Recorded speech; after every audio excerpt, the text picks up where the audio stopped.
All right, joining me live now on the desk is the new New South Wales Opposition leader, Kellie Sloane. Thanks for coming on so quickly after your accession, Kellie Sloane. It's good to be here. It's been a very big few days. Now, you know, you got heckled in Western Sydney yesterday as the member for Vaucluse. Is that what you can expect, do you think, over the next 15 months? Look, I don't think they were representative of the community that I visited yesterday. There were a few political activists that I've seen at a few other protests, but... Did Labor send them out? I don't know. Well, anyway, someone discovered we were there. And look, that's okay, because part of the job, as you well know, is going to be fronting up to people who don't always agree with what I'm saying. And it's not going to stop me turning up, and I'm happy to have chats. I must admit, I'm old enough to remember Peter Debnam covering him. He was member for Vaucluse, and Labor just assailed him with that title in that 2007 election. Yeah. For those viewers who don't know Sydney, that's probably, kind of a Toorak, South Yarra, Claremont, Dalkeith, posh part of the world, Vaucluse. Not that you live in Vaucluse itself. So are you ready for that? They're even putting housing development where you are, it seems, to get stuck into you. If that's the worst they've got on me about a community I'm really proud of, then I'm doing pretty well. But I think people at the end of the day are going to vote on what I stand up for rather than where I live. And I grew up in, while I love my community, I grew up in the country. I've worked in Western Sydney and public school educated. I've had jobs that have enabled me to speak to people right across New South Wales and the country even. And I think I've got a perspective that'll serve me well. And the voters will figure me out quick smart. Are you a bit of an accidental leader, at least at this time, coming into the job at this time? Because it's been put to me your intention for a while was to serve your first term and then see what happened after that. You've always had leadership ambitions, but you wanted a bit more time. Is that a fair characterisation? I think it's fair to say that I wasn't planning to be where I am right now. It wasn't on my bingo card this year. But another friend said to me, sometimes you don't choose your timing in politics. The timing can choose you. And so I've always been someone who's been prepared to jump in the deep end and have a crack. And it's really important that we provide clear difference for Labor, who I think has been an incredibly uninspiring government. Very friendly, media, personable Premier in Chris Minns, who's a nice guy. But beneath that, there's very little depth in that team, and we haven't seen an ambition for New South Wales, and so I will be painting a clear ambition for New South Wales. What convinced you to run in the end, and when were you finally convinced? I was probably finally convinced only in the final couple of days. To be honest, I had colleagues come and have chats. I have a really good relationship with Mark Speakman. It was a friendly chat with Mark. It was a hard chat, but it was a very friendly one. And then when I'm in, Andrew, I'm in 100%. But I think probably what a lot of people would do in my position is weigh up the pros and cons and think of all the reasons that I shouldn't do it, but at the end of the day, the reasons I should outweighed those. And I'll be a committed leader. I'm very clear-eyed once I've made up my mind. The last coalition government had enormous success in terms of infrastructure because of privatisation. Now, Chris Minns came to office. One of the platforms he won on was opposing privatisation for anything.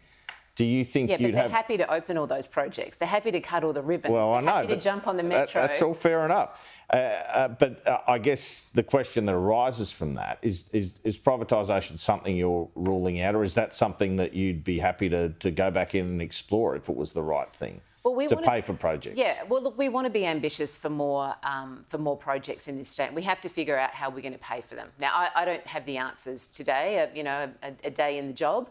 But I'll be working through that with my colleagues. Mark Speakman did talk about our ambition to have another metro, to be connecting communities in New South Wales, and I think the voters expect us to do that. So how we fund it needs to be determined. Probably got to sell something off to do that, don't you? I don't know. We need to figure that out. We need to figure out what sort of private investment could be involved, public-private partnerships. I honestly have not gone into the detail of that. Have you spoken to Jess Wilson, who got the Liberal leader's job in Victoria yet? We've exchanged messages. So Jess sent me a message the other day. I've been swamped, but that was incredibly generous of her. I'm excited about her potential as a leader in Victoria as well. She's already engaging with the community. She's a smart woman.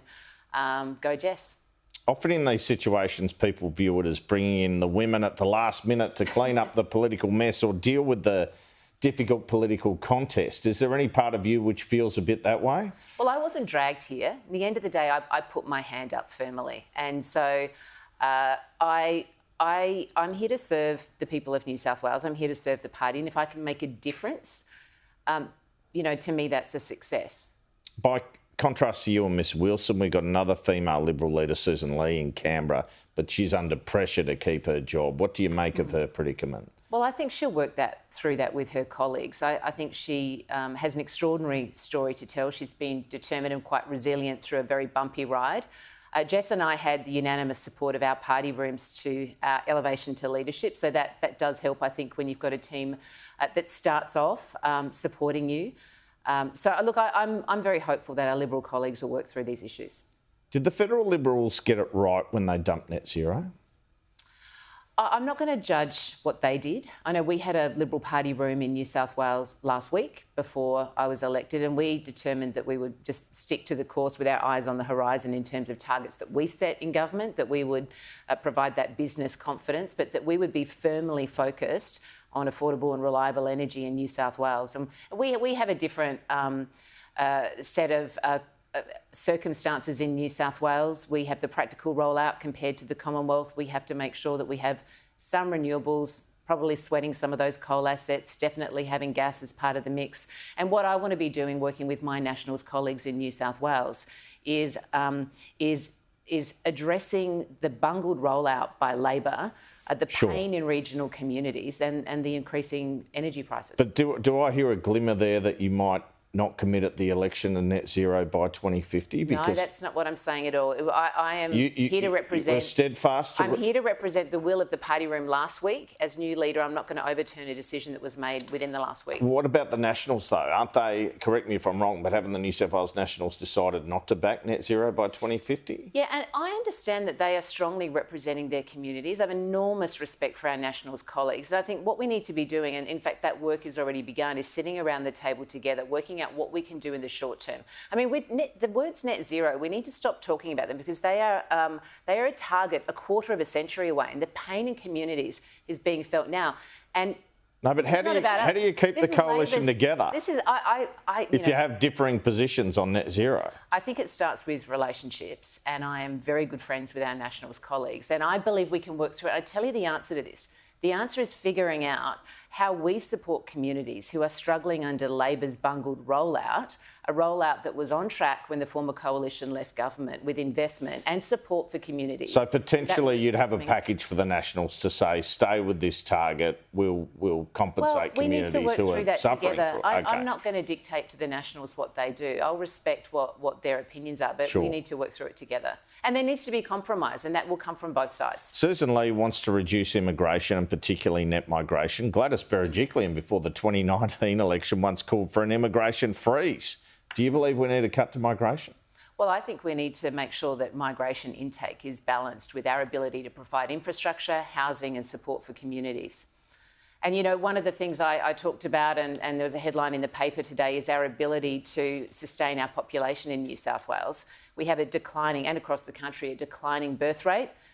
The average woman is having 1.48 babies. That's not enough to support you and I when we're older, and we need extra taxpayers. So immigration is going to be important, but getting the balance right is also important. And IVF rebates you spoke about there, potentially reintroducing those. I thought it was incredibly disappointing when Labor came to government that they axed a very simple and small measure to support young families who are struggling with their fertility. They means tested it virtually out of existence. A first-year teacher couldn't even get this support. 1 in 7 families in New South Wales has fertility struggles. If we're talking about cutting immigration, we need to boost our homegrown community. I'd love to see the federal government look at things like Peter Costello's baby bonus. We are in a baby recession. We need a baby boom. Housing and rents obviously play a big part in it as well, right? Yeah, they do. OK. The New South Wales government says that workers' compensation reforms the Liberals have refused to pass through the upper house will lead to businesses paying 36% extra on their workers' comp premiums. That passes through to all of us, I think. They say your upper house leader, Damien Tudor-Hope, a lawyer, as a shadow treasurer, has been working with Mark Latham to stop these reforms getting through. Will you have a rethink on this? So Damien Tudor-Hope has been working, relentlessly on this to protect seriously injured workers and to instead, so Labor wants to axe benefits for seriously injured workers who have no hope of going back to work. And at the other end of the spectrum, we're saying let's address some of the issues at the front end. So there's a tussle between those two ideas at the moment. And we continue to work. And I know that Damien and the Treasurer are still working on how we can reach a compromise at this late stage. Kellie Sloane, thanks so much for your time. Thanks for having me on.